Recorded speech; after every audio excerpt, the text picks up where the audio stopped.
Je travaille au service d'assistance policière aux victimes de la police de la Louvière. On est un service opérationnel qui venons en appui aux intervenants qui sont dans les urgences. Donc, ils font appel à nous quand il y a besoin d'un soutien psychologique immédiat, dans le cadre de décès, d'accidents de la route, de suicide ou bien dans le cas de violences intrafamiliales.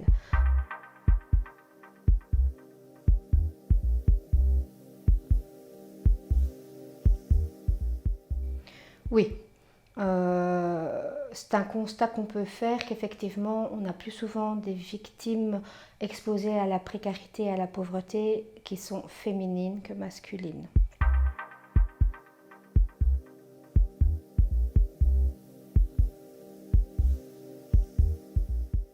Donc, on rencontre principalement au quotidien des victimes féminines dans le cadre de violences intrafamiliales.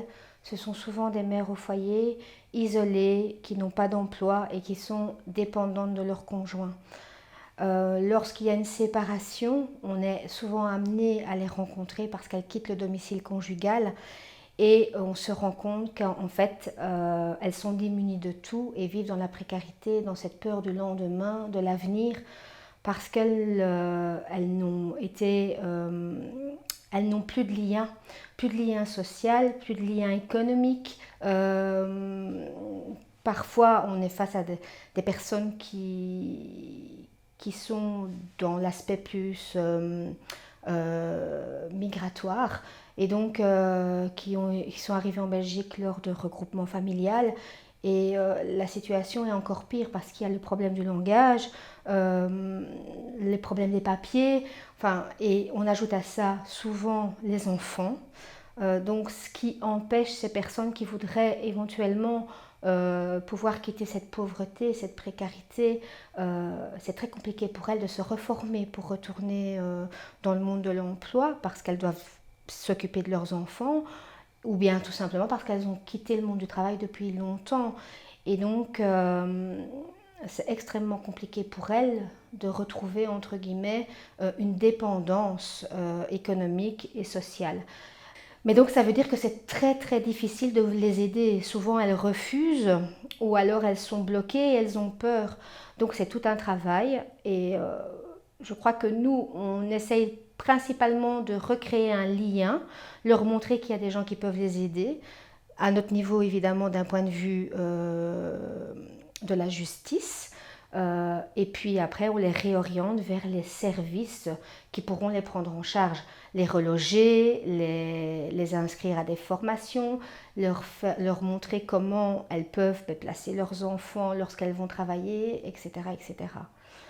Donc notre quotidien, c'est vraiment recréer un lien et leur faire comprendre qu'elles ne sont pas seules et qu'elles peuvent faire confiance à d'autres personnes que l'auteur des violences.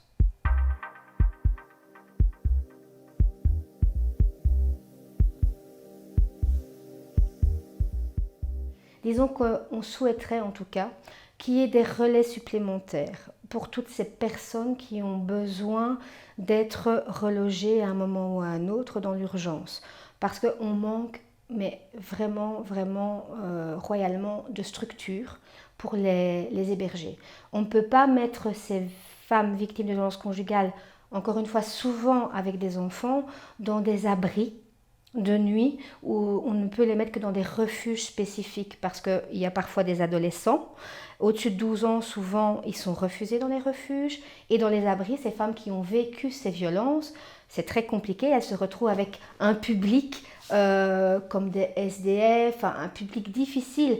Et c'est très difficile à elles d'être confrontées à ça, à nouveau, en tout cas dans cette situation. Donc on manque de structures, en tout cas ici dans la région. Si on monte sur Bruxelles, effectivement, ils ont plus de structures pour les familles, enfin, donc femmes et enfants, parce que c'est rarement un enfant, c'est souvent 1, 2, 3, voire 4. Et donc, ça serait vraiment bien que des budgets soient délivrés pour créer de nouvelles structures. Et donc voilà, nous, notre souhait le prioritaire, ça serait d'avoir des structures complémentaires pour loger ces personnes.